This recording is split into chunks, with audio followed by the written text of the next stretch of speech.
Estamos otra vez aquí. Bienvenidos. Gracias por venir. Hoy tenemos a Esther Lázaro. Esther está aquí, doctora en biología, especializada en biología molecular. Trabaja ahí. INTA es el Instituto Nacional de Técnica Aeroespacial, depende del CSIC. Ella trabaja en el departamento, es investigadora del departamento de biología molecular, de evolución, etcétera, etcétera. Además, Esther está muy comprometida con la divulgación, lo cual nos alegra muchísimo a todos, gracias a Dios, que esté comprometido con la divulgación. Está ahora preparando un tema en la universidad y en los museos para... Los museos de arte y la ciencia. ¿No? O sea, revisitar las obras de arte, de pintura, de escultura, desde un punto de vista científico, las que se pueda, claro, porque hay mucho. Se llama Cultura con C de Cosmos. Con lo cual está comprometida con, llevar a la sociedad algo que nosotros hacemos aquí, pero que ella lo hace, gracias a Dios, para más gente, para niños, y eso nos alegra mucho. Muchas gracias, Esther. ¿Dónde lo publicas, los museos? Empezará con la Semana de la Ciencia. O sea, empezará en noviembre y se prolongará hasta el año siguiente. La Semana de la Ciencia. Sí. O sea, empezará en noviembre, inauguraremos y seguiremos hasta marzo o así. Luego la idea es ampliarlo a nivel nacional. Lo que podemos hacer es, nos lo dices para que vayamos. Hombre, claro. Y para que nos... Yo os lo haré saber, no te preocupes. Os lo haré saber seguro, vamos. Bueno, y hoy somos como niños. Sí, bueno. Tenemos la curiosidad del niño. Es verdad que la curiosidad es emergente, ¿no? Bueno, y hoy nos vas a hablar de los virus. Los virus. Eso es. Los emergentes, una amenaza. De todos, voy a hablar de todos. El título era para dar un poco de miedo y... Sí. También decir que este año la editorial Sicomoro, ya para otoño, publicará un libro de Esther. Fenomenal. Sí, conseguimos acabarlo. Sí. Vamos a ver. Seguro que sí. Gracias por todo. Bueno, pues buenas tardes a todos, gracias por la presentación. Y efectivamente vamos a hablar de virus. Ya parece que ha llegado el buen tiempo y que nos dan menos miedo, ¿no? Porque ya nadie piensa que va a coger la gripe, ni los catarros, ni nada. Pero aún así, no os tranquilicéis demasiado, que esto de los virus no es para tranquilizarse, porque casi cada año, en los últimos años, por decirlo redundantemente, hemos tenido en las noticias, pues nos han metido miedo con muchos virus, ¿no? Yo creo que el último ha sido el virus de Zika, ¿no? Que estuvo a punto de ser una amenaza, como pongo ahí, para las Olimpiadas de Brasil. Pero antes habíamos tenido el ébola, ¿os acordáis de todo el jaleo del ébola con la enfermera esta que cogió el virus? Y antes habíamos tenido la gripe A, que también, madre mía, la que se montó, y la gripe aviar, y más antes todavía el SIDA, la epidemia más grande que ha surgido en los últimos tiempos, ¿no? Es decir, que esto no es para ser catastrofista, pero sí que es para tenerle un poquito de respeto, ¿no? Como además es un tema que nos toca a todos, porque todos nos hemos cogido algún virus alguna vez, todos nos hemos puesto enfermos por alguna infección viral, pues es algo que el cine, cuando intenta recrear lo que pasa en la sociedad, pues también lo ha llevado a las películas y hay muchísimas películas con el tema de los virus. Entonces, en algunos momentos de la charla, en parte para hacerla más amena y en parte para que me ayuden, que lo expliquen otros, pues pondré algún trocito de películas y así, pues bueno, yo creo que ya que es un viernes por la tarde, pues aprovechamos y nos lo pasamos un poco mejor, ¿no? En cualquier momento, si queréis interrumpirme, pues me interrumpís y os respondo a lo que queráis. Bueno, lo primero que me gustaría decir cuando hablamos de virus es que los virus son muy pequeños. Aquí vemos una bacteria, a ver si consigo... No se ve ninguna luz, ¿no? Con el dedo. No tiene señalador. No tiene señalador, vale. Bueno, pues aquí vemos una bacteria que sería toda esta especie de cilindro, es un bacilo, y aquí tenemos a muchos virus intentando entrar dentro de ella. Ya veis la diferencia de tamaño. O sea, un virus tiene un tamaño de nanómetros, que es realmente muy poquito. Lo que pasa es que para nuestra escala, la escala en la que estamos acostumbrados a vivir, pues que nos digan nanómetros, pues tampoco es que podemos hacer mucha idea de lo que es eso. Sin embargo, también sabemos que las células, las unidades que forman nuestro cuerpo son muy pequeñas, pero ya están en el orden de micras, es decir, 1000 veces más. Y además tenemos del orden de millones de células en nuestro cuerpo, miles de millones, con lo cual os podéis hacer una idea de lo pequeño que es un virus comparado con lo que es un ser humano o incluso con lo que es una bacteria, como vemos aquí.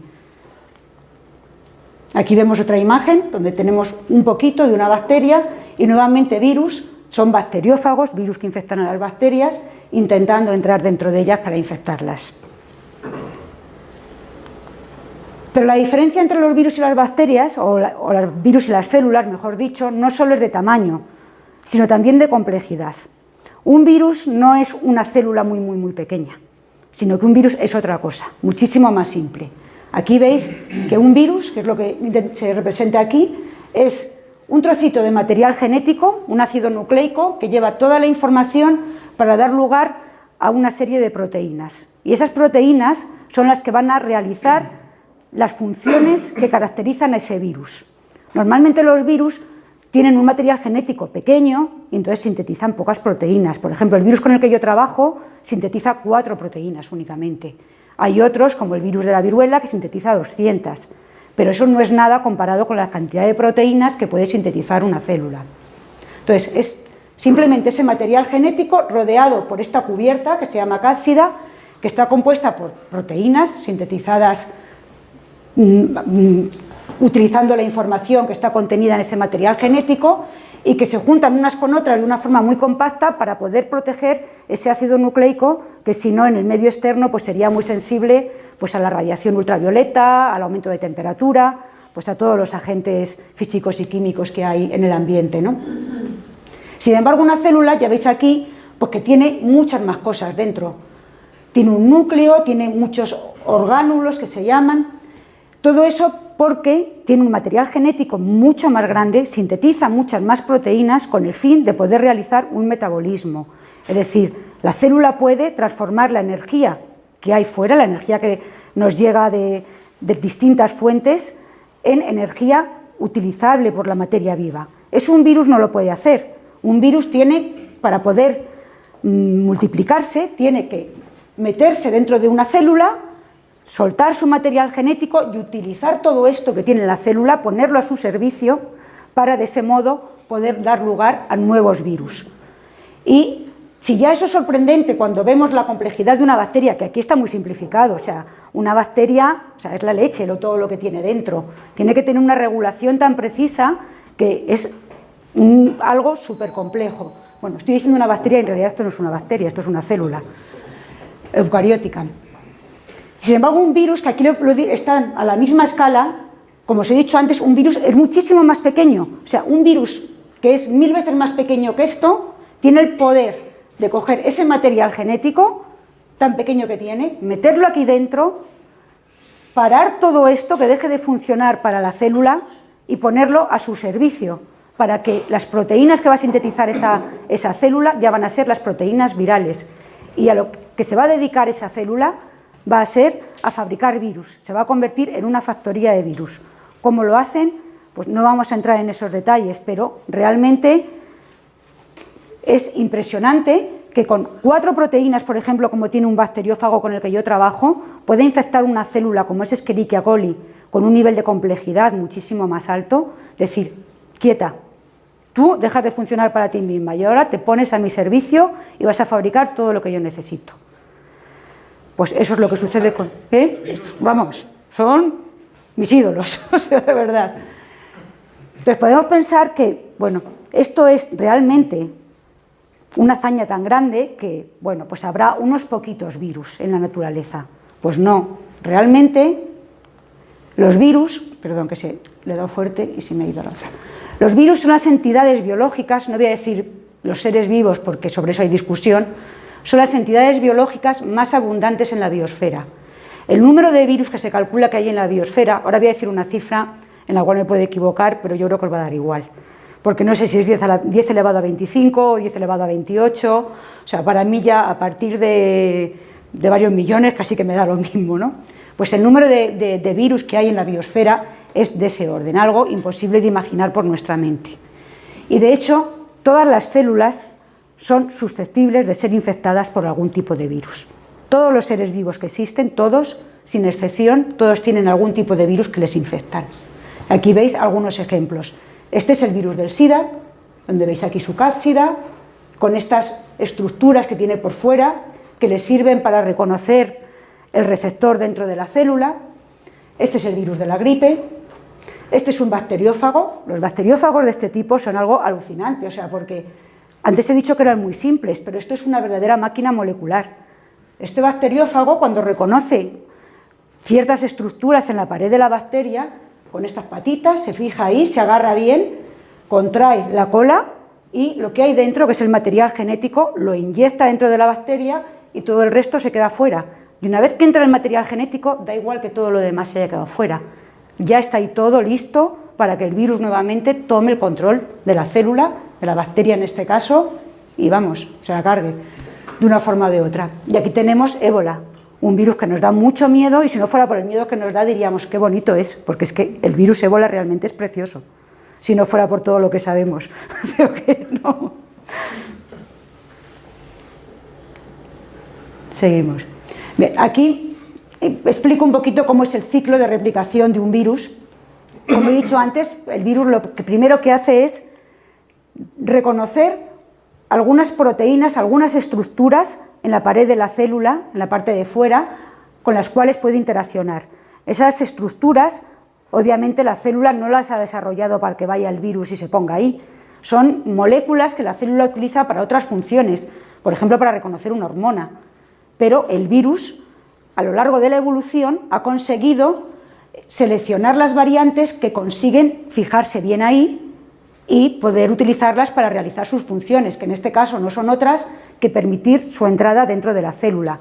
Este sería un ejemplo de un virus animal que entra todo el virus dentro de la célula, sin embargo hay otros que simplemente inyectan el material genético, como el bacteriófago que os he explicado antes. En fin, lo importante es que el material genético se libere dentro de la célula, que es lo que sucede aquí.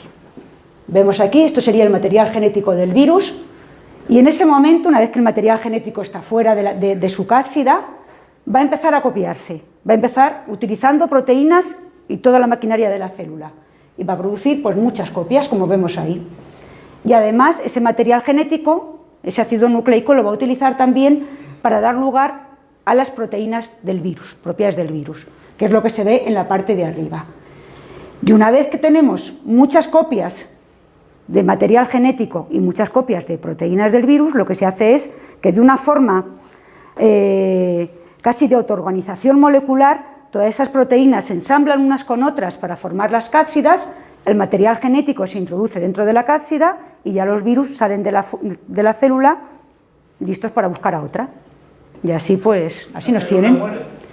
En general sí, después de la infección las células mueren. A veces no, a veces hay células que soportan la replicación del virus muy bien y consiguen mantenerse vivas. O sea, hay un poquito, dentro de las estrategias virales hay de todo, ¿vale? Hay una cosa muy importante dentro de ese ciclo y es cuando se copian los genomas del virus. Un genoma, como me imagino que la mayoría sabéis, son una serie de instrucciones para dar lugar a las proteínas de ese virus o de ese ser vivo. Y en realidad esas instrucciones están codificadas simplemente por la secuencia de los nucleótidos, que son esas letras que pongo ahí, que componen ese genoma. Si esas letras se ordenan de una forma, dan lugar a unas proteínas. Si se ordenan de otra, dan lugar a otras, ¿vale? Pues los virus, cuando copian su genoma, tienen una característica muy importante y es que producen muchísimas mutaciones. Las mutaciones se producen siempre, cuando se copian, se dividen nuestras células, se producen mutaciones. En los virus, ¿qué sucede? Primero, que se producen más y segundo, que los virus no tienen maquinaria. ¿Mutaciones o errores de copia? Es que, en este caso es lo mismo, en este caso es equivalente. Hay más tipos de mutaciones además de los errores de copia, pero en este caso que he puesto aquí, todas son errores de copia, ¿vale? O sea, cuando se está copiando el genoma, las proteínas encargadas de copiarlo van muy rápido, se equivocan y, por ejemplo, aquí, donde están los colores, pues en lugar de meter el nucleótido que tenían que meter, meten otro. También se podrían producir mutaciones pues, por agentes químicos o físicos, pero, bueno, la mayoría... El error de copia copia parece más sistemático, ¿no? Como se copia mucho y me equivoco mucho claro, copiando... el error de copia se va a producir muchas siempre, variaciones. efectivamente. Y la mutación sonaba como que venía un rayo violeta y No. entonces O sea, un cambio. eso pasa. Quiero decir Viene que el- la mutación que nos han contado sonaba como muy raro y esto parece como muy normal. Como copias Sí. mucho y muy rápido, te equivocas mucho y hay mucha variación. Fíjate si se produce... Pero la variación se produce de manera sistemática. Claro. Fíjate si se produce rápido, que por ejemplo estos virus, los virus, sobre todo esto sucede, esta producción de mutaciones tan grande, sobre todo es en los virus que tienen RNA como material genético, en lugar de DNA, que es lo que tenemos nosotros, ¿no? Eso sucede tanto que, por ejemplo, un genoma que puede tener 10.000 nucleótidos, un genoma de un virus, pues cada vez que se copia va a tener una o dos mutaciones. O sea, siempre, o sea, prácticamente cada vez que tenemos un virus de RNA, cada vez que se copia su genoma, no va a dar lugar a un genoma igual que el que tenía el padre, por decirlo de algún modo, ¿no? Todos van a ser distintos. Y esto que aquí son unos poquitos genomas, en una población viral, para que os hagáis una idea de la diversidad, pueden ser de 10 elevado a la 12 individuos. Por ejemplo, en un individuo infectado por el virus del SIDA, la cantidad de virus que puede haber es de ese orden. Si todos esos virus son diferentes unos de otros, pues os podéis imaginar la diversidad genética que hay en esa población. Y lo importante no es la diversidad genética, lo importante es la consecuencia que tiene la diversidad genética, porque cada uno de estos genomas, como va a dar lugar a proteínas distintas, pues va a dar lugar a virus distintos, parecidos al original, pero distintos unos de otros. Y eso, ¿qué es lo que hace? Pues la mayoría de estos virus que se producen y que son mutantes, pues la mayoría son peores que ese. Pero hay algunos que en determinadas circunstancias van a tener capacidades que ese virus no tenía. Por ejemplo, no van a ser reconocidos por los anticuerpos del sistema inmune. Eso es lo que pasa con el virus de la gripe. El virus de la gripe nos infecta y sabemos que la gripe no es como el sarampión, que el año que viene la volvemos a coger otra vez si tenemos mala suerte.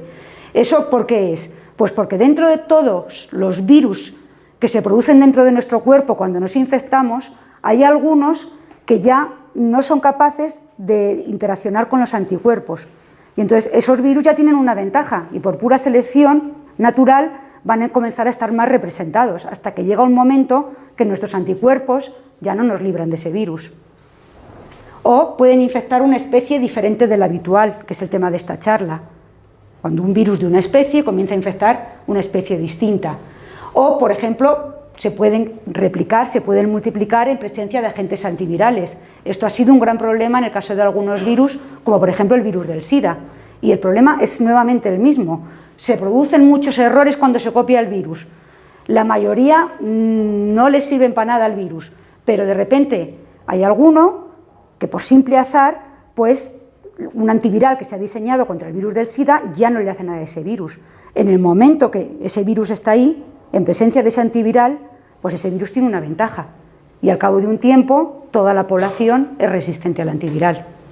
Una pregunta, ¿hasta qué punto ese mecanismo de errores en la copia podría ser un mecanismo de supervivencia? Es que precisamente es un mecanismo de supervivencia y esto ahora lo seguiré comentando e incidiendo en ello, que realmente para mí es el arma más potente que tienen los virus, esta capacidad para mutar tan grande que tienen. O sea, esto es lo que les hace realmente tan resistentes a todas las estrategias que diseñamos. De hecho, yo creo que ahora mismo cualquier enfermedad viral, sobre todo si están causadas por virus RNA, cualquier estrategia que una compañía farmacéutica piense en aplicar, tiene que pasar por entender esto. Por entender que se están produciendo mutantes y que hay que tener claro que si yo diseño una droga, es muy fácil que me surja un mutante resistente a esa droga. En el virus del SIDA ahora lo que se da es la terapia de combinación, que no sé si son 4 drogas al mismo tiempo, o sea, para minimizar que te surja un virus que sea resistente a los 4. O sea, bien, como habéis visto, o sea, lo que he intentado explicar hasta ahora es que los virus realmente son mucho más simples que las células, son mucho más pequeños, pero a pesar de eso, con esta capacidad de evolucionar que tienen, pues son capaces muchas veces de contrarrestar todos los mecanismos que las células ponen en marcha para defenderse de los virus. Por eso me gusta esta frase, que es de un premio Nobel de Joshua Lederberg, y es que vivimos en competición evolutiva con los microorganismos y que no hay ninguna garantía de que nosotros seremos los supervivientes. Esto parece... Una pregunta. ¿No hay posibilidad de simbiosis con estos microorganismos? Hombre, la ha habido a lo largo de la evolución, claro que la ha habido. En el fondo, la solución no es competir, es colaborar. Claro, lo que pasa es que eso es algo que puede surgir a lo largo del tiempo. Con las bacterias hay casos de colaboración.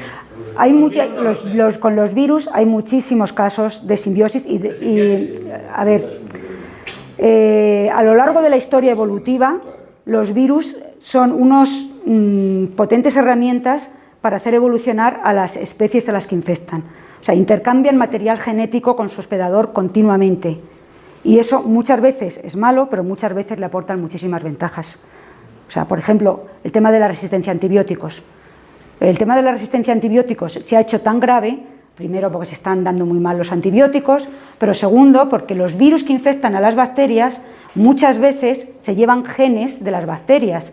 Si esos genes cuando pasan a otra bacteria no son buenos, pues bueno, no se mantienen. Pero si, por ejemplo, cogen un gen de resistencia a antibióticos y infectan a otra bacteria, a esa bacteria le supone una ventaja si está el antibiótico. Y entonces va a mantener ese gen. Y así se están difundiendo muy rápido las resistencias a antibióticos mediadas por fagos, que es algo en lo que no voy a entrar aquí, pero desde luego ahí está siendo, no sé si decirlo simbiosis, porque ese fago puede llegar a hacer daño a la bacteria, pero en algún momento de su ciclo vital le está siendo favorable. Lo que quiero decir es que a lo mejor el concepto de pura competencia, si piensas en el ecosistema en su conjunto, tiene que ir combinado con algunas formas de colaboración. Si piensas en el ecosistema en su conjunto, yo estoy segura de que no podemos hablar de competencia, sino de cooperación, al final, a nivel global, porque yo no concibo la vida que hay ahora mismo sobre la Tierra, al menos en la forma que la conocemos, por ejemplo, sin los virus. Y eso, que a lo mejor es imposible la vida sin, y a lo mejor los virus, si no hubiera entidades a las que infectar, pues desaparecerían. Llegaría un momento que si no puede acoplar su maquinaria reproductiva, o sea, para multiplicarse, a una fuente de energía, tendría que desaparecer o permanecer latente por el tiempo que fuera. Pero realmente, efectivamente, los virus necesitan las células. Y sobre lo que estás diciendo, yo creo que los virus, muchas investigaciones van por ahí, han sido fundamentales para la evolución de la vida, incluso para que surgieran las primeras células. El núcleo de la célula 40 se piensa que... Efectivamente, efectivamente. Pero ha habido implicaciones de material genético de virus ahí, sí. La mitocondria era es otra bacteria, que son inventos simbióticos nuevamente, pero que igual que los ha habido entre bacterias, los virus no hay que verlos como algo negativo, sino como algo que muchas veces está ayudando a la vida en conjunto. Claro, desde el punto de vista del señor que se infecta por el ébola, pues no le hables de simbiosis, claro. Lo que digo es que a lo mejor las reflexiones de la vida en su conjunto. De la vida en su conjunto, seguro. En el fondo colabora para perpetuarse toda la vida. Efectivamente. Y no hay una especie que compita con otra para ganarle. Es verdad que en el proceso de toda la vida, pues hay muchos incidentes individuales. Si me permitís el comentario, yo creo que la frase de Lederberg acusa el tiempo que ha pasado. Efectivamente, estamos hablando del año 58, ¿no? O sea, es la mentalidad de un biólogo de los años 50, ¿no? Y claro, de los años 50 acá, pues hemos aprendido. Pero en cierto sentido, y luego lo vamos a ver, yo creo que sí que hay mucho de competencia a nivel molecular. Cuando uno ve las estrategias que diseña el hospedador y las estrategias que utiliza el virus para... Pero sí, es cierto que estoy totalmente de acuerdo que estamos en el año 58, los virus eran parásitos y no se hablaba de ellos más que como parásitos. Claro. Y ahora nadie que realmente ya ha profundizado un poco te va a hablar de un virus solamente como parásito. Ya, nadie. Y de hecho esta frase yo creo que también un poco lo que quiere hacer ver es, al menos desde mi punto de vista, es que las bacterias, los virus, llevan en la Tierra pues muchísimo tiempo, o sea, la edad desde que surgió la vida en la Tierra, son las primeras formas que hubo, y estamos hablando de 3.600, 3.800 millones de años, mientras que el Homo sapiens lleva pues 250.000, si nos remontamos a lo más antiguo. Entonces, en esos miles de millones de años, las bacterias, los virus, es que se han encontrado de todo, se han encontrado glaciaciones, se han encontrado que los continentes se les iban para todos los lados, se han encontrado con inundaciones catastróficas, en fin, que si algo saben es aguantar. ¿Solo hay en la Tierra o también vienen de fuera? ¿Cuál, las bacterias o los virus? En eso es sector secret, en el Centro de Astrobiología. Eso no se ha inventado. Eso lo tenemos allí muy guardado en secreto. Área 51. A ver, fuera de todo. Marte ahora mismo es el planeta que más esperanza suscita porque es el más cercano, entonces es a donde podemos mandar sondas o podemos mandar misiones, y realmente sí que se está buscando la presencia o de bacterias o de virus. Desde luego no estamos buscando organismos superiores, estamos buscando formas de vida simple, porque es lo que probablemente encontremos, sobre todo si pensamos en la vida de la Tierra. Durante la mayor parte de su historia ha sido vida muy simple, solamente en los últimos tiempos hay vida superior. Entonces, por simple probabilidad, si vamos a Marte, a Europa, a cualquier otro lugar, lo más probable que encontremos es vida muy simple. ¿Cómo será esa vida? Esa es la pregunta del millón. Ya me gustaría saberlo a mí. Vamos. No sé si viviré para verlo, pero ojalá. Bueno, seguimos con la charla, que si no se nos va a hacer por aquí. Esto no pasa. Joder, Pablo, ¿qué no me pasa? Hay que cambiar las pilas, ¿eh? No, si es que está corriendo aquí, allí. ¿Dónde Vale. No, esto hay que ir para atrás, sí. Pero además bastante. Es que como le he dado varias veces, yo creo que sea... Si le puedes dar tú allí, a ver, para atrás.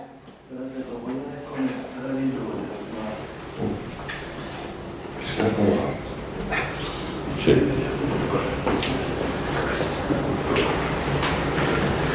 Bueno, como os he prometido, os iba a poner algunas cosas de películas. De momento todavía no hay trocitos de vídeos, pero sí quería simplemente comentar con esta diapositiva que, claro, que los virus, como he dicho al principio, pues han dado mucho juego en el cine, sobre todo centrándose en esa parte más catastrófica de que, bueno, van a acabar con nosotros, nos van a ganar y es así, ¿no? Entonces aquí simplemente son algunas carátulas de las películas. Seguro que ya hay más nuevas, pero no me ha dado tiempo a actualizar esto. Realmente en el cine, en las películas, no pasa.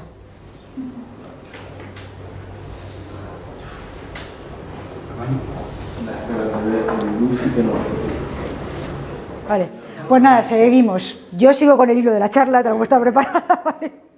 Bueno, pues como estamos hablando de catástrofes, realmente en el cine lo que nos solemos encontrar después de una infección, de una epidemia viral, es esto. O sea, que el mundo se queda como si hubiera caído una bomba atómica. O sea, los virus son mucho peores de lo que hasta ahora han sido, aunque hay algunos que han sido muy malos, la verdad, para nosotros. Imágenes como estas, de Soy Leyenda, o esta también, donde, bueno, pues eso, o ha habido una invasión extraterrestre o una guerra nuclear, si no uno nos explica esto, ¿no? Y lo mejor es, para mí, lo que les pasa a las personas en la mayoría de las películas que son infectadas por virus. Y es que no sé cómo les encanta a los directores de películas de virus esto no, convertirles a todos los que se infectan en zombies. Al final no sé cómo el virus hace que se cambien las apetencias gastronómicas y de pasar de quererte comer un filete de ternera a quererte merendar a tu vecino, no sé. O sea, entonces esto realmente es... En muchísimas películas de virus esto es lo que pasa, ¿no? Persona que infecta, persona que se convierte en zombie, y al final es mejor encontrarse con el virus que encontrarse con otra persona, ¿no? Bueno, sin llegar a casos como estos, que realmente, bueno, esto ni siquiera es de una película, esto es una tontería que encontré por internet. Sin llegar a casos como estos, realmente sí que ha habido ocasiones en las que los virus han amenazado seriamente la supervivencia de la humanidad, por decirlo de algún modo, ¿no? Esto es una fotografía de un hospital de campaña durante la epidemia de gripe española. Como sabéis, la gripe española ha sido la epidemia de gripe más grave que ha sufrido la humanidad, causó del orden de 50 millones de muertos, que ya se dice. Es cierto que fue en una época en la cual además estábamos estaban, porque España no estaba en guerras, el mundo estaba en la Primera Guerra Mundial, el virus se propagó más debido a los movimientos de las tropas, pero realmente las consecuencias de esa epidemia fueron tremendas, ¿no? Eso nos está mostrando que estos cambios que los virus sufren, estas mutaciones, realmente pueden ser muy serias, ¿no? Y el virus de la gripe es un virus que está cambiando siempre. En las siguientes diapositivas veremos más detalles sobre el virus de la gripe. Una pregunta, ¿hay un proceso de expansión del virus? ¿Cómo se acaba? Bueno, se acaba... Porque claro, ¿por qué el virus no acaba? Se acaba cuando las circunstancias ya no son favorables para la propagación del virus, bien porque el virus haya aumentado mucho la inmunidad en la población y ya no se contagia fácilmente, porque las circunstancias climáticas, por ejemplo, impidan que el virus sobreviva mucho tiempo en el ambiente, con lo cual, aunque yo tosa, el virus ya aguanta poco y ya no llega a contagiar a otro. O sea, hay muchos factores de epidemiología que hacen que las epidemias muchas veces se acaben. Y sobre eso tengo alguna diapositiva ya al final de la charla. Bien. En general, la gripe no ha sido nunca tan mortífera como fue el caso de la gripe española. Pero ha habido casos en los que hemos tenido mucho miedo recientemente, o nos han metido mucho miedo. ¿Por qué? Bueno, pues porque sabemos que la gripe es para estar siempre alerta. El virus que causó esta epidemia ha podido ser secuenciado su genoma gracias a que hace no demasiados años se rescataron cadáveres de personas que habían muerto de la infección por este virus y habían quedado sus cuerpos preservados en el permafrost de Alaska. Entonces se pudo aislar el virus y secuenciar su genoma. Y esos análisis lo que han demostrado es que con muchísima probabilidad este virus era un virus de aves. Un virus de aves que pasó a la especie humana y como nuestro sistema inmune no estaba acostumbrado a lidiar con ese tipo de virus, pues se expandió rápidamente, como además la mala suerte de que era un virus muy agresivo, que hacía mucho daño, pues pudo causar todo este daño que hizo, ¿no? Pero era aéreo, ¿no? ¿Qué? Era aéreo. Todos los virus de la gripe se transmiten por vía aérea.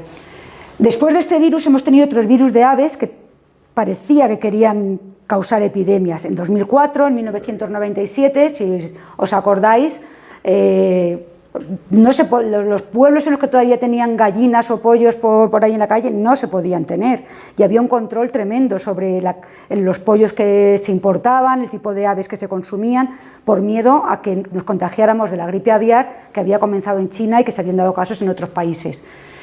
Afortunadamente esos virus de la gripe aviar que han surgido en los últimos años eran muy agresivos, es decir, la persona que se infectaba podía morir, pero no se transmitían entre personas y gracias a eso pues no generaron epidemias. Más recientemente tuvimos la gripe A. La gripe A no es exactamente un virus de aves, aunque todos los virus de la gripe proceden de aves, luego hablaremos un poco más de la gripe A, pero la gripe A, aunque se expandía, se contagiaba muy fácilmente, no era un virus muy agresivo.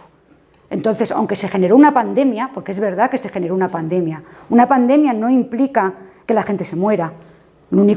La palabra pandemia lo que quiere decir es que el virus se propaga a nivel mundial. Pues la gripe A se propagó a nivel mundial, pero el virus no era muy agresivo, entonces la gente de la gripe A no se moría, afortunadamente. Aunque no hemos llegado después a situaciones tan dramáticas como estas, realmente los virus nos están demostrando continuamente que no nos van a dar tregua. Y eso lo vemos en la aparición de virus nuevos, como los que mencionamos al principio. Nuevos entre comillas, porque la realidad es que luego vamos a ver que la mayoría de los virus que nos parecen nuevos no lo son, sino lo que nos parecen nuevos, pues son nuevos para nosotros, pero ya estaban infectando otra especie. O en la generación de mutantes resistentes a los tratamientos antivirales, o en el aumento de la incidencia o la extensión geográfica en la que se propagan ciertos virus. Por ejemplo, hay virus que antes estaban restringidos a las zonas ecuatoriales o tropicales. ¿Por qué? Pues en muchos casos porque se transmiten por mosquitos, por las picaduras de mosquitos que pasan el virus de un animal a otro o de una persona a otro. Y en las zonas tropicales, por los mosquitos, se desarrollan muchísimo mejor. ¿Qué pasa? Que ahora pues el clima está cambiando, las costumbres de la sociedad también están cambiando, viajamos mucho más, entonces ¿Qué es lo que está sucediendo? Pues que esos mosquitos se están expandiendo por más regiones y están transmitiendo enfermedades como el virus chikungunya o el virus Zika o el dengue a regiones pues, mucho más amplias de lo que lo hacían hace unos años. Entonces, son problemas que están surgiendo ahora y que vemos que realmente a pesar de todos los avances en biomedicina, hay que tener claro que hay que seguir alerta con los virus porque nos pueden seguir dando pues, muchas sorpresas, algunas desagradables, ¿no? Vale. Entonces, en todos estos casos hablamos pues, de virus emergentes, ¿no? A ver si me pasa la diapositiva. Y también habrá virus alterados genéticamente de forma intencionada. Puede haber. Alterar un virus es muy fácil, si se quiere. O sea, de hecho, es algo que hacemos continuamente en los laboratorios, lo que pasa es que hay controles. O sea, yo, por ejemplo, trabajo con un bacteriófago y continuamente estoy construyendo mutantes nuevos por técnicas de biología molecular muy básicas. O sea, es muy fácil alterar el material genético de un virus. Hacerle que pueda infectar a toda la humanidad, pues a lo mejor eso es un poco más complicado. ¿No los llamáis emergentes? No las llamamos emergentes porque, entre otras cosas, no van a salir del laboratorio. Bueno, vamos a ver si funciona ahora. Voy a ir un poquito más rápido porque si no, no vamos a acabar con esto. En fin, bueno. Empezamos dentro de esos virus emergentes que había puesto, tenía 3 tipos, ¿no? La infección de virus nuevos, los virus que se hacen resistentes a los tratamientos y los virus que han expandido su rango de distribución, ¿no? Entonces, dentro de los virus que podemos considerar nuevos o que hemos considerado nuevos, tenemos el ébola.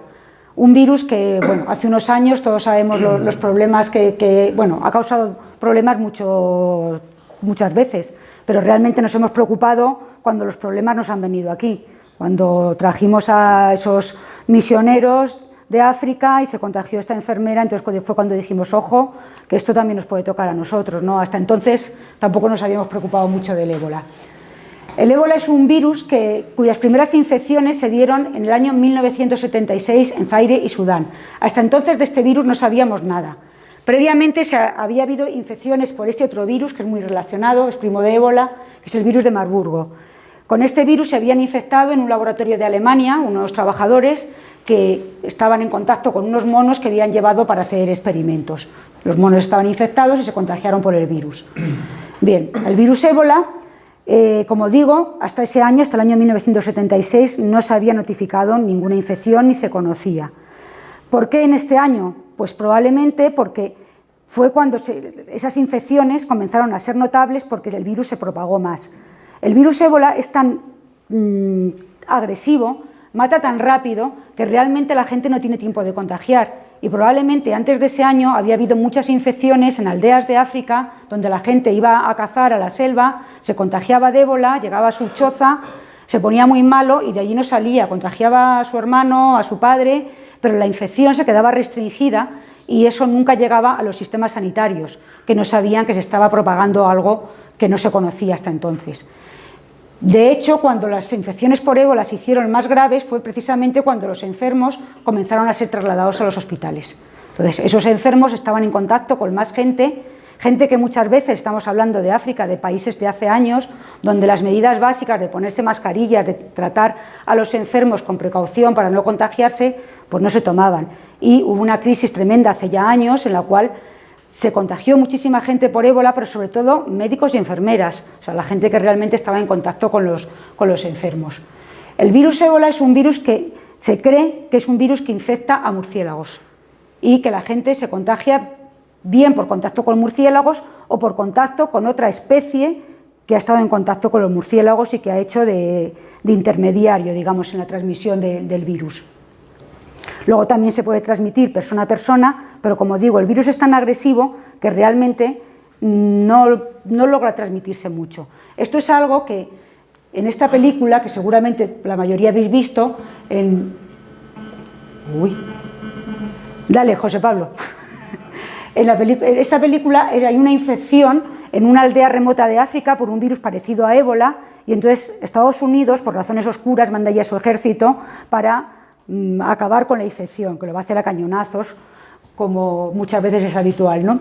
Y se ve esta conversación en la película en la que se habla realmente de esto que estoy diciendo yo ahora mismo. Esta infección no nos tenemos que preocupar de ella porque no se va a extender. El virus es tan agresivo que no se va a extender. No funcionan los vídeos, es una pena porque tenía la charla a partir de ahora había muchos vídeos, pero ¿qué voy a hacer? La daré sin vídeos. Bueno, pero eso está bien, eso es un virus informativo. Os lo cuento. Sigo pasando, ¿vale? Que si no... Bueno, eso es lo que pasa en la película, ¿no? Realmente están hablando el oficial del ejército con otra persona y le dice, no te preocupes, no va a pasar nada, esta pobre gente no vive lo suficiente para propagar la enfermedad, así que está contenida, se va a quedar aquí. Luego no queda contenida porque realmente los virus... A ver... Vale, voy a pasar esto. Otro virus que ya no es en los últimos años, porque esto hace ya mucho de los inicios de la epidemia de SIDA, pero otro virus que se considera emergente, y diría que el virus clásico que se pone de ejemplo, es el virus del SIDA. ¿Cómo entró el virus del SIDA en la especie humana? Pues se cree que el virus del SIDA tiene su origen en un virus que infecta a chimpancés, el virus de la inmunodeficiencia de simios típico de chimpancés en este caso. Este es el que ha dado origen a la mayor parte de los casos de SIDA que existen actualmente en el mundo, ¿no? El chimpancé, realmente la especie que es infectada por el virus es este, Pantroglodites troglodites, que me hace mucha gracia el nombre. ¿Cómo entró el virus en la especie humana? Pues probablemente porque en África es muy habitual que se cacen monos, que se cacen de este tipo de primates no humanos como comida. Entonces, al cazarlos, pues lógicamente se hacen heridas y la exposición a la sangre de animales infectados pues probablemente es lo que facilitó la entrada del virus en la especie humana. Seguramente la primera infección que hubo por el virus del SIDA, por el virus de la inmunodeficiencia de simios en la especie humana, inicialmente el virus seguramente se replicaría muy mal, se multiplicaría muy mal, porque para un virus su ambiente es donde está acostumbrado a multiplicarse, y este virus estaba acostumbrado a multiplicarse en las células de chimpancés. Pasar a la especie humana, aunque seamos parecidos, en muchas cosas somos muy distintos, y eso pues seguramente al virus le hacía multiplicarse mal.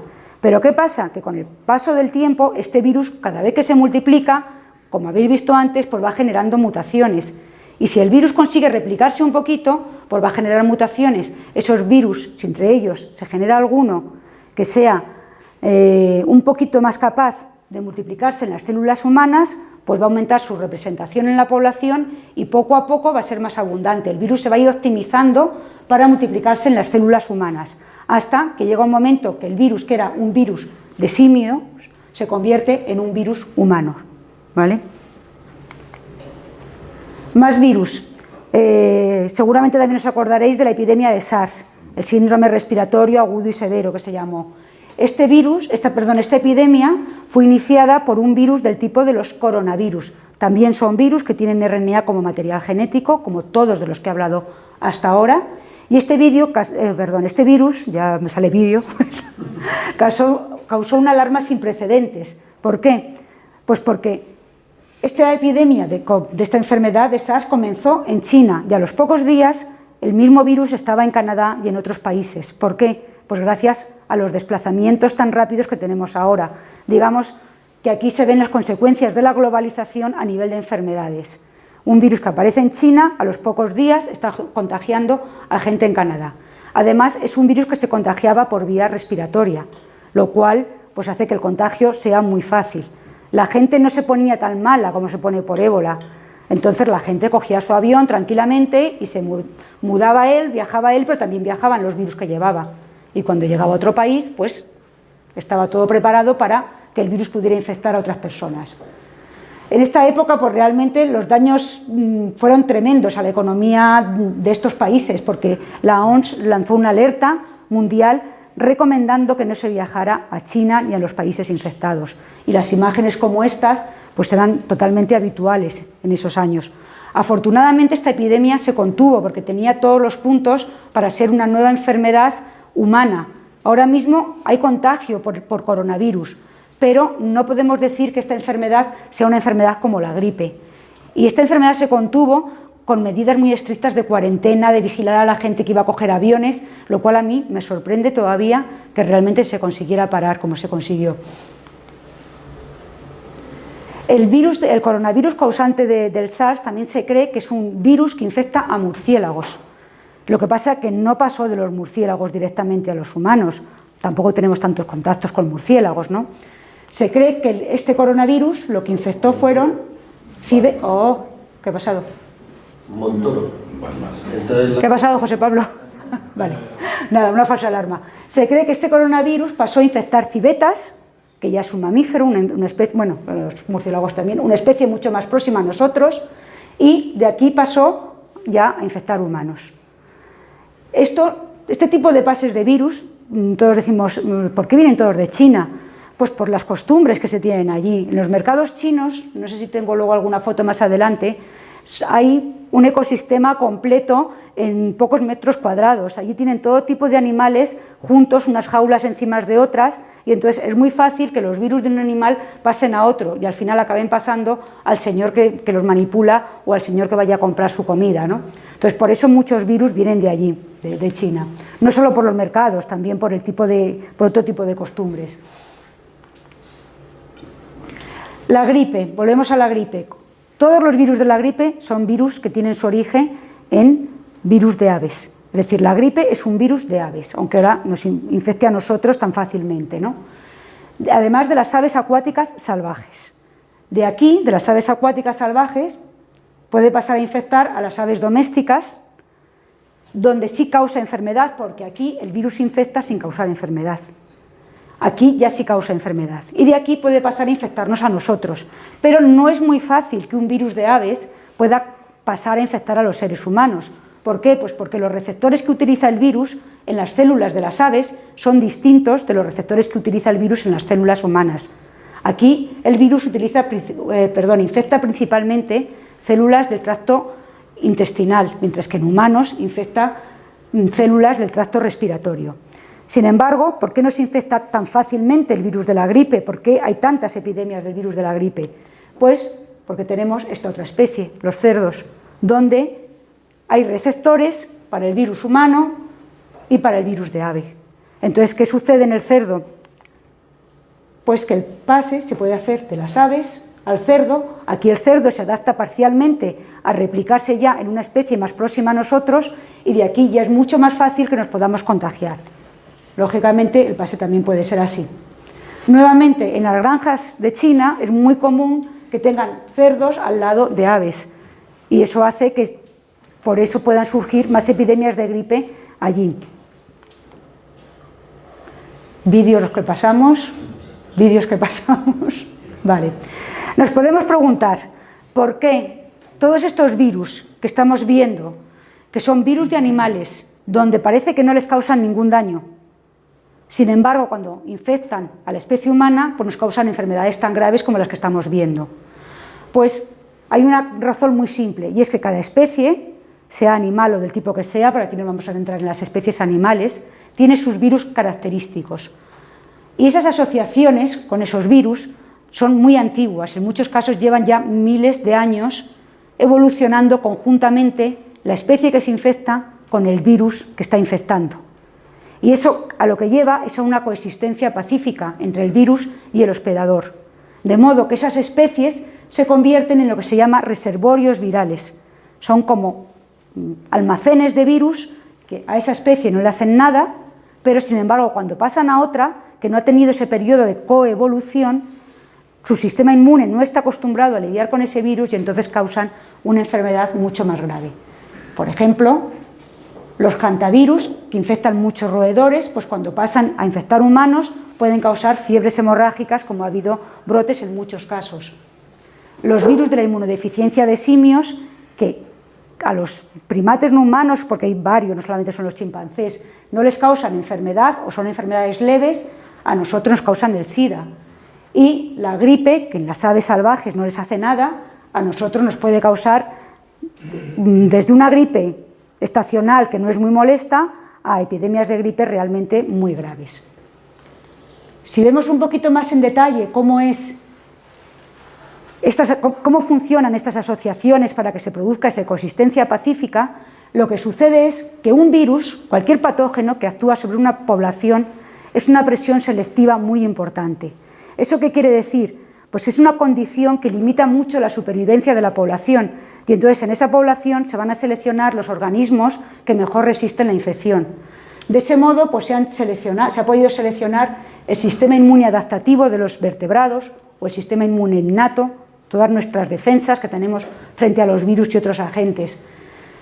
Otros mecanismos por los cuales podemos resistir los virus es cambiando el receptor, cambiando esas moléculas que hay en la superficie de las células, de modo que el virus no puede interaccionar, o cambiando el metabolismo de nuestras células. No nos olvidemos que el virus tiene que interaccionar con un montón de proteínas nuestras para poder llevar a cabo su ciclo vital. Si nosotros cambiamos esas proteínas de modo que el virus no puede interaccionar y ese cambio no nos haga daño a nosotros, pues ese virus no nos podrá infectar. De hecho, podemos decir que nuestra especie, en gran parte, es el resultado, o sea, el ser humano tal como es ahora, en parte es por todos los patógenos con los que se ha enfrentado a lo largo de su historia, que han ido permitiendo que se seleccionen unos tipos de mutaciones u otras. De hecho, análisis recientes muestran que si se analizan todas las proteínas que hay en las células humanas y en otras células de otros organismos, se ve que las proteínas que más cambian, las que más rápidamente evolucionan, son todas las que están implicadas en algún tipo de interacción con patógenos. O sea, que lo que estábamos diciendo antes, son importantísimos desde el punto de vista evolutivo. Pero ¿qué sucede cuando pasa esto en el virus? En la población, cuando se seleccionan estos individuos? Pues a su vez, estos individuos que resisten bien la infección se convierten en una presión selectiva para el virus, porque ahora el virus, para reproducirse, tiene que ingeniárselas de algún modo para que esto no le bloquee.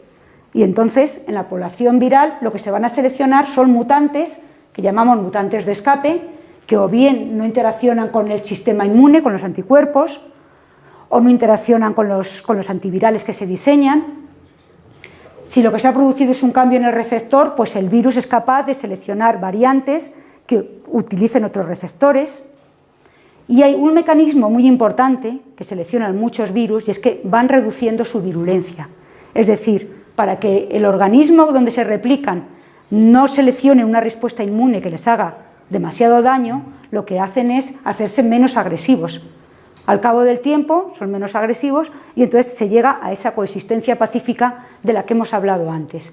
El resultado de todo esto, en conjunto, es lo que se llama coevolución, y es lo que hace que haya virus que en algunas especies no hagan nada y, sin embargo, cuando salen de esas especies sí que hagan mucho daño. Esto es algo que está pasando continuamente, o sea, hay un tráfico de virus de unas especies a otras que es continuo. Continuamente estamos expuestos a virus de otras especies. Pero normalmente esas entradas de virus no suponen que se genere una nueva enfermedad en la especie humana. Eso es porque el virus tiene que pasar muchas barreras. La primera es encontrar una molécula con la que poder interaccionar. Otra es, que ya hemos hablado de ella, replicarse en las células de la nueva especie, algo que muchas veces pues, no es fácil. Y por último tiene que conseguir transmitirse entre individuos. Si no consigue las tres cosas, no se va a generar una epidemia generalizada, no va a pasar como con el SIDA.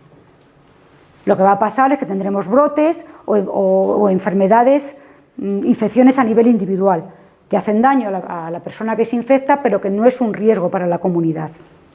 Pero muchas veces todos estos obstáculos el virus los consigue sobrepasar gracias a su gran capacidad de evolución, que es lo que intento mostrar aquí de una forma muy simplificada. Antes, al principio, he mostrado cómo pequeños cambios cuando se copia el genoma son mutaciones que hacen que los virus sean distintos, es decir, que las poblaciones virales sean tremendamente heterogéneas, que prácticamente todos los virus sean distintos. Estas poblaciones tan grandes y tan heterogéneas van a contener variantes que, por ejemplo, puedan interaccionar, como esta que he puesto aquí, con los receptores de una nueva especie. Si por casualidad esta población entra en contacto con ese receptor, pues este virus es el que va a infectar, el resto no. Entonces lo que va a suceder es que en esa nueva especie va a entrar este virus y todos los virus a los que dé lugar van a ser parecidos a él, todos van a ser azules, van a ser parecidos a ese, pero todos van a ser distintos, porque el virus sigue mutando. y entre esos virus distintos, pues nuevamente surgirá uno o podrá surgir que se replique mejor en las células de la nueva especie.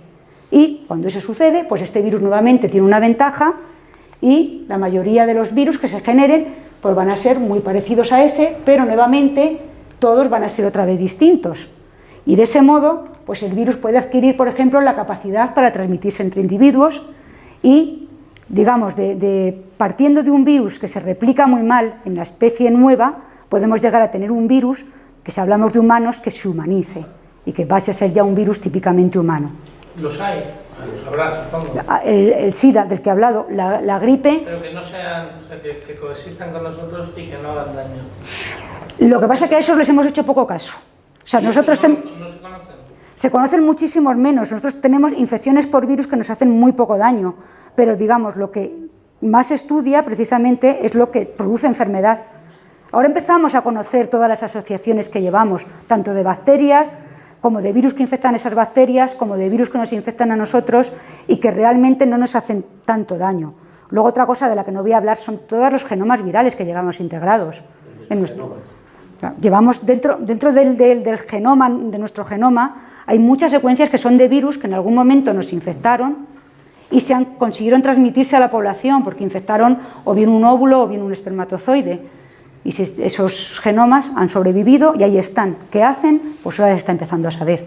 Hasta ahora todo eso ha sido un misterio. Hay un caso que puedo comentar de esto que tú decías, un caso concreto, ¿no? Que en un momento determinado se pone de moda buscar virus nuevos causantes de hepatitis, ¿no? Y entonces, buscando virus de esos, ¿no? Con mucha actividad, se identifica de pronto uno al cual hasta se le puso nombre, se le llamó virus de la hepatitis F, ¿no? Porque se llaman con el nombre, ¿no? Entonces, y se pensó que era un nuevo virus de hepatitis. Pertenece a una familia, que es la familia de los circovirus, ¿no? Que no tiene patógenos en la especie humana, ¿no? Bueno, pues era un circovirus finalmente no patógeno y además hoy ya conocemos más. Es decir, que a veces, haciendo eso que tú dices, preocupándose por la enfermedad, encontramos eso que... También seguramente hay casos de virus humanos que pasan a animales y les infectan. O sea, digamos que el hombre al final de lo que nos preocupamos son cuando nos infectan a nosotros o cuando infectan especies de interés económico. Eso ha sido así durante muchísimo tiempo. Si no hay inversión en ciencia básica, seguirá siendo así. O sea, para preocuparnos de estudiar lo que no nos hace daño, se necesita un dinero que digamos que se otorgue de forma más altruista, por decirlo de alguna manera. Vale, o sea que no va a ser. No va a ser, ¿no? Va a ser que no. Bueno, seguimos, pasamos los vídeos. Bien, ya hemos visto cómo se generan esas mutaciones puntuales, ¿no? Las que hemos visto cuando se copiaba el genoma. Con lo que he dicho antes, me surge una idea política. A ver, qué miedo me das. Si todo el mundo lo que está haciendo es buscando e invirtiendo en cosas que dan rentabilidad económica, a lo mejor un mecanismo para revitalizar la ciencia en España a medio plazo es la ciencia básica, porque te acabará creando un conocimiento en dominios que hoy no tienen interés económico, pero que con el tiempo podrían tenerlo. Pero es que eso tiene que ser así. Si no es así, si no es así, el conocimiento... Y ahí no compites, porque claro, los demás no lo hacen. Pero si no te dan dinero, no puedes hacerlo. Bueno, pero eso no es un problema de dinero, es un problema de presión política. Siempre es un problema político. Igual que se invierte en una cosa, se invierte en esto. Es decir, yo creo que es un problema conceptual. No está instalado en la sociedad el concepto. O sea, está instalado que hay que dar dinero, pero el concepto es otro. El concepto es, si queremos nosotros tener una ciencia española específica que en el futuro tenga el nivel mundial diferencial, hay que hacer ciencia básica, porque eso es la única posibilidad de diferenciarte de los demás. Para mí no hay ninguna duda. Ciencia con aplicación económica inmediata, entonces siempre vas a hacer seguidismo. Entonces esto es una discusión que se tiene que instalar en el plano político, y entonces el que pide dinero tiene que pedir esto. O sea, yo creo que falta figura en la discusión, porque si la gente pide dinero, todo el mundo dice, ya está otro pidiendo dinero, ya viene otro pidiendo dinero, viene uno pidiendo dinero para no sé qué, viene otro... O sea, el dinero no puede ser el argumento. Pero tenemos ejemplos, lo que pasa es que no los conocemos. Pero no los contamos, no los divulgamos. No los contamos, pero tenemos ejemplos en nuestro país. El famoso CRISPR, todos habéis oído hablar del CRISPR, ¿no? Pues el CRISPR sale de ciencia básica. De un señor de Valencia, ¿no?, que estudiaba la microbiología de las salinas de Santa Pola. Sale de ahí, ¿no? Y entonces ese señor que estaba haciendo una investigación básica, ¿no?, en las salinas de Santa Pola, en microorganismos halófilos, que vamos a ver quién pensaba que eso podía tener alguna aplicación en el futuro, es quien por primera vez caracteriza el sistema CRISPR, que hoy día, vamos, o sea, el dinero que hay alrededor de CRISPR es monstruoso. Sale de ahí. ¿Quién lo sabe? Nadie. ¿Quién conoce a ese señor en este país? Yo no me acuerdo ni de cómo se llama. Mújica. No, a lo mejor le dan el nombre, No, todo el mundo no. No lo conozco. Yo creo que, pero mi punto es que si no hay una conceptualización a nivel político, es imposible salir de pobres. Ya sí, claro. Sí, pero es que no lo hay. Hay que dar más dinero a los científicos. Pero ¿cómo conciencias? Coño, pero hacen falta foros de conciencia. No. Nosotros somos uno, ¿no?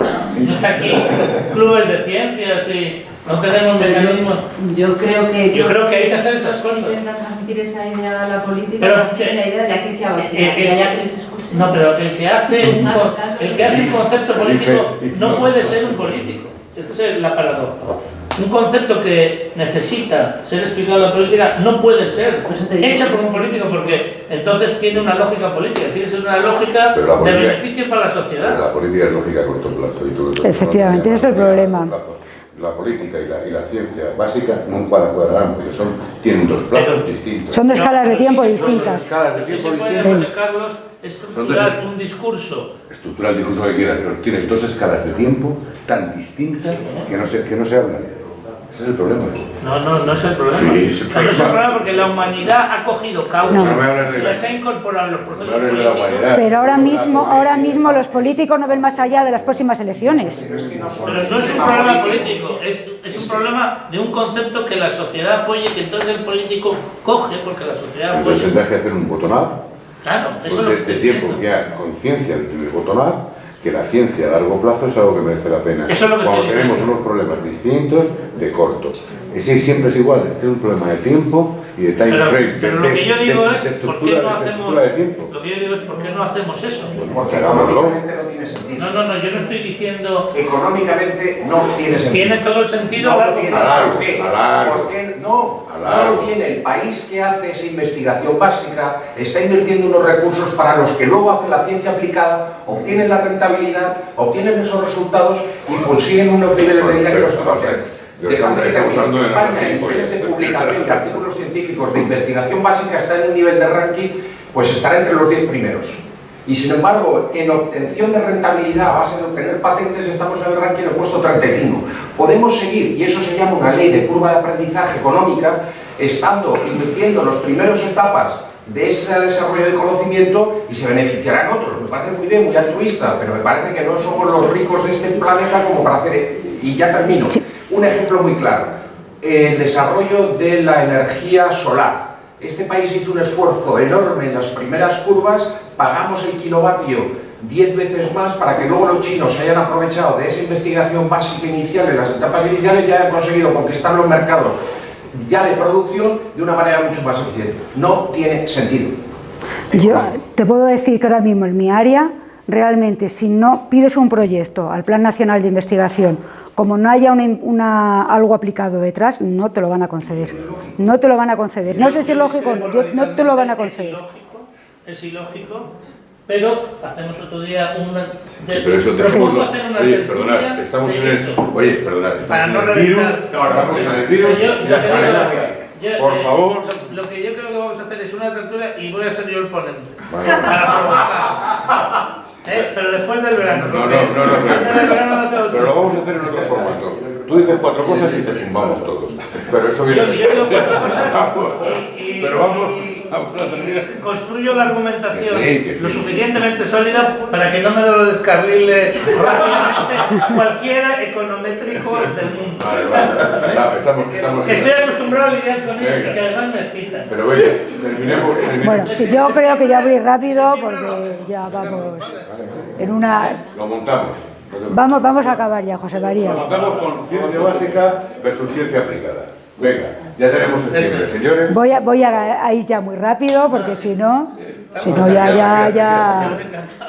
Seguía, sabes que Simplemente estábamos en el tema mutaciones, simplemente comentar que hay cambios mucho más drásticos que esas mutaciones que cambiaban únicamente un nucleótido. Hay cambios en los cuales lo que sucede es que dos virus distintos infectan la misma célula y lo que sucede dentro de la célula es que se generan virus que tienen parte del genoma de uno y parte del genoma de otro, como ese que veis ahí.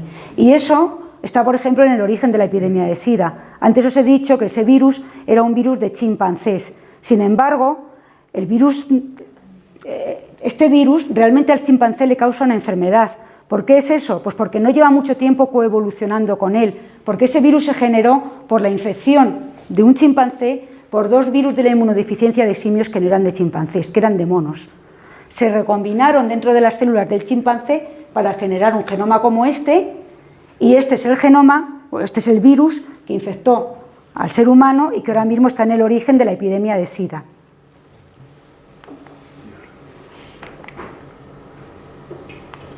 Vale, perdón. Vamos ahora al caso de la gripe. Otro cambio todavía mucho más drástico que puede suceder en los virus, por lo que le pasa al virus de la gripe. El virus de la gripe es un virus que no tiene un genoma en un único fragmento, sino que lo tiene dividido en 8. Y como habéis visto antes, hay virus de la gripe que están ya adaptados al ser humano, virus de la gripe que se replican mejor en aves, otros que infectan más a cerdos. Y también os he contado que el cerdo tiene receptores para virus de la gripe humanos y para virus de la gripe de aves. Entonces, ¿qué le puede pasar a los cerdos? Pues y esto ha pasado muchas veces, que el cerdo se puede infectar a la vez por un virus de la gripe humano y por un virus de la gripe de aves. Cuando eso sucede, tenemos aquí los dos virus, estos virus se van a multiplicar, lo primero que hacen es soltar ese genoma, se van a copiar muchas veces y por simple combinatoria, cuando se generan los nuevos virus, cuando se van a rodear otra vez por esta membrana para salir, como sucede aquí, pues ahí ya no se distingue. No se sabe cuáles serán de un virus y cuáles serán de otros. Y se forman virus que tienen fragmentos de material genético del virus de la gripe humano y fragmentos de material genético del virus de la gripe de aves. Muchos de estos virus puede que no sean ni viables, que no lleguen a infectar, pero puede haber la mala pata que hay algunos que debido a los genes que lleva del virus humano, pues sean capaces de infectarnos a nosotros y multiplicarse bien. Y debido a los genes que llevan del virus de ave, pues nuestro sistema inmune no los reconozca bien. Si además esos virus hacen daños y son agresivos por las características que tengan, pues estamos ante la posibilidad de generar una pandemia de gripe, pues que puede ser realmente grave, sobre todo hace años cuando no estaba tan avanzado el desarrollo de drogas antivirales. Esto es lo que ha pasado en muchos casos con el virus de la gripe. Recombinaciones o mezclas de virus dentro de cerdos donde se infectan a la vez por virus de la gripe de distintas especies. Cuando uno de esos virus entra y comienza a infectar a un ser humano, si el virus consigue multiplicarse y contagiarse, lo que va a suceder es que va a haber un periodo pandémico durante el cual el virus se va a expandir, como hemos visto con la gripe A nivel mundial. Al principio estos virus son muy agresivos, o pueden serlo, pero con el tiempo van a suceder dos cosas. Primera, el virus va a ir disminuyendo su virulencia. Normalmente los virus son muchísimo más agresivos cuando entran en una nueva especie que cuando ya llevan un tiempo en ella. Por ejemplo, todos los virus de la gripe que nos están infectando ahora, todos los que podemos coger en cualquier invierno, todos descienden del virus de la gripe española. Y sin embargo no nos pasa lo que pasaba con el virus de la gripe española. Eso es porque el virus ha ido cogiendo mutaciones que han atenuado su virulencia. Eso por un lado, pero por otro lado en la población comienzan a generarse anticuerpos y comienza a haber inmunidad colectiva, que eso nos protege del contagio. Con lo cual llega un momento en el cual este virus ya no es un virus tan grave y estamos ya ante un virus que se ha humanizado, por decirlo de algún modo. Estamos ante lo que llamamos la gripe estacional, ya. Pasamos de un virus emergente a un virus que ya consideramos como propio nuestro. Este virus va a continuar evolucionando cada año y por eso tenemos que actualizar las vacunas, pero ya no es un cambios tan drásticos como los que había al principio. Y este virus de la gripe estacional seguirá circulando hasta que surja un virus nuevo en ese reservorio de aves o una recombinación de virus en un cerdo y nos comience a infectar. Cuando eso sucede, como ese virus nuevo va a ser, no vamos a tener inmunidad contra él, lo que va a suceder es que este virus estacional normalmente desaparece y comenzamos a estar infectados por otro virus nuevo. Eso ha sido lo que ha pasado con la gripe hasta ahora, salvo con la gripe A, porque la gripe A, no sé si porque era menos agresivo o qué, no ha conseguido desbancar a los virus que había en circulación.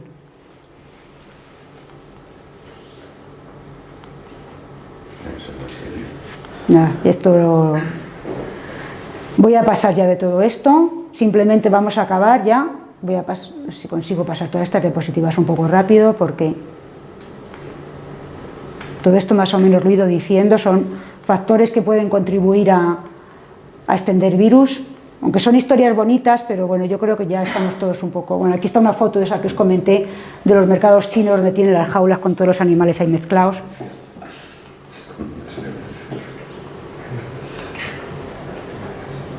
Otra cosa muy importante de cara a los virus, no tener, sobre todo en los países donde hay riesgo de infecciones por Zika, chikungunya, dengue, eliminar recipientes donde se quede almacenado el agua de lluvia, porque eso es un criadero para los mosquitos que transmiten el virus. La susceptibilidad de la especie humana, muy importante. La mayoría de los virus emergentes hemos visto que provienen de lugares muy pobres. ¿Y eso por qué es? No es casualidad. Probablemente la gente que se infecta y está en condiciones como lo que vemos ahí, que no tiene acceso a tratamientos, pues va a permitir que el virus se replique mucho mejor que si ese salto, si ese tráfico de virus se produce en un país como el nuestro. Entonces, realmente, para acabar con todo esto, donde hay que ir es atacar las epidemias donde empiezan, que es normalmente en el tercer mundo.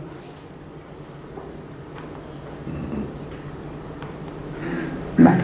Simplemente comentar, voy a casi acabar ya, con lo que ha pasado con el virus del SIDA, porque quizás es el que más nos suena a todos y el prototipo de virus emergente. Antes os he mencionado un virus de chimpancé y os he dicho que era el origen de la mayor parte de los casos de SIDA que hay en el mundo. También he dicho que ese virus probablemente había entrado en la especie humana debido a la caza de chimpancés para ser consumidos como alimento. Sin embargo, no todos los casos de SIDA, he dicho la mayoría, no todos son causados por el descendiente de ese virus de chimpancé. Además de ese virus, del VIH-1 de tipo M, que es el que infecta a la mayor parte de la población que tiene SIDA, hay otros tres tipos de virus VIH-1, el N, el O y el P. El N y el O provienen también de chimpancés, el P proviene de gorilas. Y además hay otro virus relacionado, que es el virus de la inmunodeficiencia humana de tipo 2, que causa una enfermedad mucho más leve que el SIDA. Y de ese hay 9 tipos circulando. Vale. Tenemos, creo que son, por lo que he dicho, 13 tipos distintos de virus de SIDA. Y se cree que cada uno de ellos es el resultado de una entrada independiente del virus en nuestra especie. ¿Vale? Eso por un lado. Por otro lado, he dicho que este virus lo contrajimos por cazar animales para consumirlos. Y eso no es algo que haya sucedido solamente en el siglo XX, que es cuando se inició esta epidemia de SIDA. En África se han cazado monos para comérselo durante milenios. Entonces, ¿por qué la epidemia de SIDA ha surgido en el siglo XX y no tenemos el SIDA desde hace, desde la época de Hipócrates, por ejemplo? Pues probablemente porque las condiciones en África, donde comenzó la epidemia, no fueron favorables para la expansión del virus hasta la época en la cual, en los años 50, 1950, cuando el virus comenzó a propagarse. ¿Qué pasó en África en estas fechas? Pues hubo grandes desplazamientos de zonas rurales a zonas urbanas y los virus se contagian mejor en las zonas urbanas, simplemente porque la densidad de población es más alta y entonces es más fácil contagiarse. También fue una época en la que se construyeron grandes obras de ingeniería en África, grandes presas, grandes autopistas, eso que conllevaba pues, el desplazamiento de muchísimos trabajadores a zonas próximas a la selva, trabajadores a los que se pagaba mal, que se tenían que muchas veces internar en la selva para cazar y poder comer, con el riesgo que hemos visto que eso lleva. Además, grandes concentraciones de trabajadores que probablemente pues, había mucho acceso a la prostitución, con lo cual para un virus que se contagia por vía sexual, pues también sabemos las consecuencias que puede tener. Conflictos bélicos, un virus que se contagia por vía sanguínea, pues nuevamente otro riesgo. Y otro factor que ha podido contribuir fueron las épocas de las grandes campañas de vacunación en África, cuando no sabíamos cómo se contagiaba el virus del SIDA, cuando ni siquiera se sabía que se estaba propagando un virus. Con la misma jeringuilla se vacunaba a 50 o a 100. Si uno de ellos estaba infectado, pues ese virus se propagaba rápidamente al resto. Esto por lo que respecta a la propagación en África, porque se cree que el virus del SIDA que tenemos ahora entró en nuestra especie en los años 20. El primer caso que hay documentado es en 1959 en África. Y en los años 80 comenzamos a tener noticias de infecciones en Nueva York y en San Francisco. ¿Cómo llegó el virus desde África a nuestro mundo y se expandió? Pues ya aquí tenemos los cambios ya más propios del siglo XX. El aumento de los desplazamientos internacionales, sobre todo por avión, las transfusiones sanguíneas o administración de derivados de la sangre a hemofílicos, sin controlar que esa sangre no estuviera contaminada, porque ni siquiera sabíamos que se estaba contagiando el virus, entonces, ¿para qué se iban a hacer análisis? O el uso de drogas por vía intravenosa entre drogadictos también.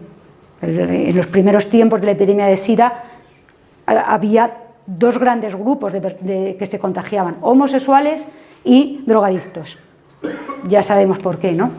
Quiero decir con esto que la mayoría de las entradas de virus en nuestra especie no tienen estas consecuencias tan fatales. O sea, el virus muta, es un arma muy potente para el virus, pero tienen que darse otro tipo de circunstancias muchas veces para que esa entrada del virus pueda dar lugar pues, a una epidemia, por ejemplo, como la de SIDA, ¿no? Y bueno, yo creo que nada más.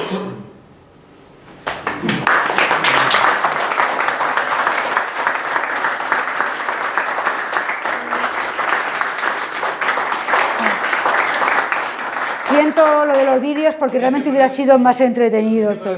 Ciencia básica. A ver, sí que hay futuro sin ciencia, pero no a lo mejor el que queremos. Sin ciencia básica no hay futuro. ¿Cuántos más virus hay?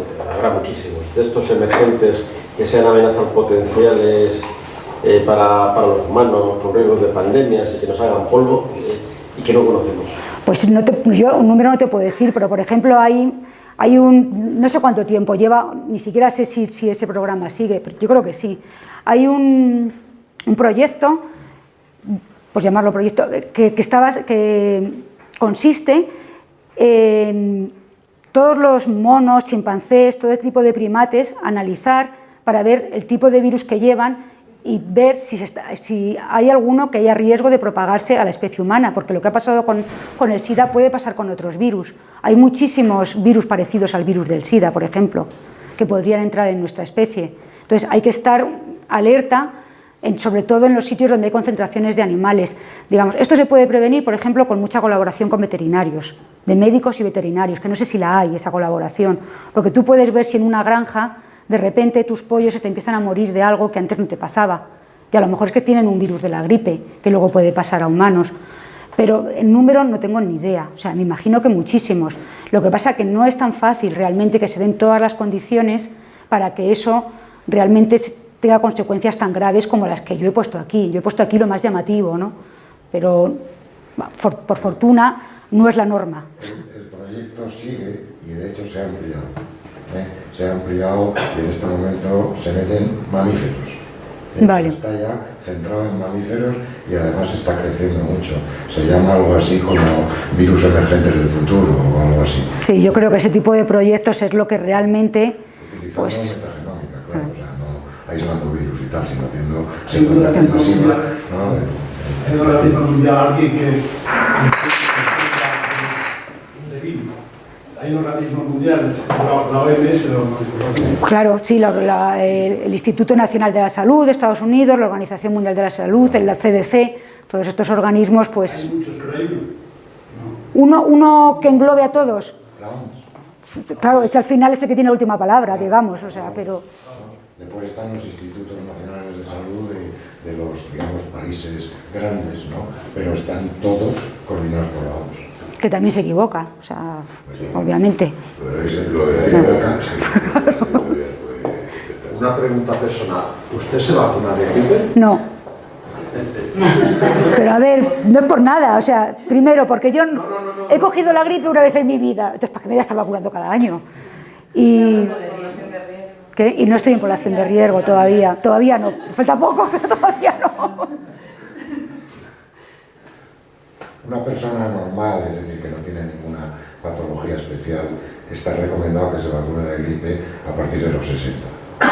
Y no es el caso. Tampoco falta mucho, pero vamos. Bueno, he escuchado al principio, pero entonces los virus nacerían, el primer virus nació de Luca, del primer ser vivo, o sería otro nacimiento distinto. Pues eso realmente no se sabe. Yo creo que antes de Luca, seguramente, Luca es el antecesor de todas las formas de vida, ¿no? Antes de Luca seguramente tenía que haber muchas moléculas que se estaban ahí copiando, pasando, o sea, tenía que haber asociaciones entre ellas para poder hacer ciclos y que eso pudiera perpetuarse de algún modo. Entonces, en mi opinión, que no sé, pero esto es mi opinión personal, yo creo que ahí es el origen de los primeros virus. Este tipo de moléculas que empiezan a aprovechar otras formas de vida más evolucionadas, en algún momento adquieren la capacidad de rodearse de una cápsida que les protege y ya tienen una ventaja muy grande. Pero hay otras muchísimas moléculas que están presentes ahora, que siguen infectando, hay plásmidos que pasan de unas bacterias a otras, hay transposones, hay de todo. O sea, ahora mismo, o sea, digamos, la fuerza mayor que dirige la evolución yo creo que viene determinada precisamente por todo ese tipo de elementos parecidos a los virus que se van moviendo de unas especies a otras y que van cambiando el genoma y cómo funciona el genoma también. Dice que habría dos nacimientos, el de Luca y el de los virus. Yo creo que todo fue a la vez. Lo que pasa es que luego hay cosas que han perdurado y otras cosas se han extinguido, por simple azar muchas veces. Es que no hay que asumir necesariamente que Luca era un ser celular. Entonces, si Luca no era un ser celular, pues entonces pues podía ser cualquier cosa. En este momento hay dos tipos de bichos claros.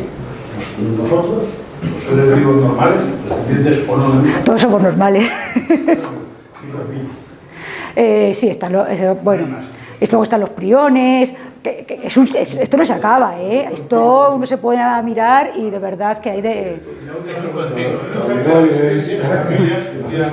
Decía que existen familias de virus. Sí, claro. Entonces, ¿se conocen ya muchas? Sí. Sí, hay toda una taxonomía de virus. Hay toda una taxonomía donde se clasifican los virus en órdenes, en familias, en todo. Lo que pasa es que, por ejemplo, lo de especies de virus pues es un poco complejo por el concepto de especie, pero venga, hasta luego. Pero realmente sí, hay toda una taxonomía de virus ahora mismo, sí. Y su ley natural de reproducción es parecida a la nuestra, los bichos vivos. ¿Cómo? La ley de reproducción que se reproduce el mismo mandato, tienen el mandato en su reproducción. Bueno, efectivamente, al final, un virus no tiene ninguna intencionalidad, pero simplemente pues el que funciona mejor, el que se reproduce mejor es el que va a abundar más. Eso es. Hay una cosa que no sé si he entendido bien. Han mostrado varios gráficos que indicaban ante una infección una disminución de la virulencia y a su vez un aumento de la inmunidad. Sí. Uno no es consecuencia de otro. O sea, ¿la virulencia disminuye porque aumenta la inmunidad o no? No tiene por qué. O sea, hay por ejemplo, en el virus de la gripe, que es donde he puesto esa gráfica, si ahora cogiéramos el virus de la gripe, que además se ha reconstruido en laboratorios, el original, el de la epidemia de 1918, yo creo que seguiría siendo igual de agresivo, si cogemos ese virus congelado en el tiempo, ¿no? Mientras que el virus que circula ahora atenúa su virulencia porque ha cambiado realmente, es un virus ya distinto. O sea, no es consecuencia de la inmunidad. O sea, Si tú tienes inmunidad te va a hacer menos daño, pero eso es algo que estás produciendo tú. Que el virus sea menos virulento es que él por sí mismo, aunque no hubiera inmunidad, va a hacer menos daño. ¿Vale? Yo sí tengo una duda, ¿el virus del SIDA no está anunciando su virulencia? Pues lo que he puesto ahí no tiene por qué ser aplicable. O sea, en biología realmente no hay reglas. O sea, eso es algo que lo he puesto porque en el virus de la gripe sí pasa. Y además tenemos ejemplos muy claros. Pero no pasa en todos los virus. Yo no sé si el virus de la gripe ahora mismo está teniendo su virulencia. Creo que no. Creo que no. Podría suceder, pero cuando hablamos de coevolución estamos hablando desde lleva ya mucho tiempo, pero ojo, como mucho 100 años. Eso no es nada a nivel evolutivo, ¿vale? Necesitaríamos a lo mejor 2000, 3000 y a partir de ahí a lo mejor sí, ya el virus del SIDA ya no hace tanto daño. Es que además el fenómeno de la adaptación a menos virulencia depende fundamentalmente de la tasa de mortalidad que crea el virus en un principio. Es decir, si crea una mortalidad muy alta, ¿no?, entonces es un proceso rápido, ¿no? O porque una de dos, o el virus fracasa, es decir, se queda sin hospedadores y por lo tanto fracasa en la especie, ¿no?, o si no, se produce una adaptación muy rápida porque los supervivientes, ¿no?, son los que están mejor adaptados para sobrevivir, resisten más al virus y eso es lo que hace seleccionar cepas menos virulentas. O sea, depende, ¿no?, de cuál sea la característica del virus al principio. La verdad es que no hay reglas. O sea, cuando uno se pone a estudiar, o sea, ve que para cada cosa, para cada caso tienes excepciones.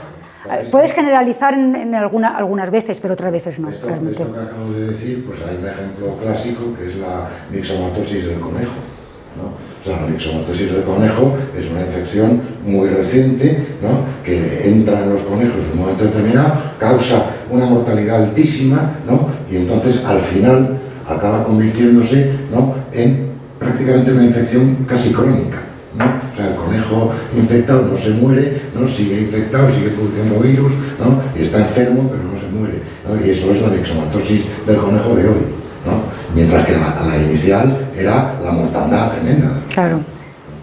Eso en Australia, ¿no? Y además fue hecho a posta. Hay que tener mucho cuidado cuando se lleva el virus a otros sitios, sí.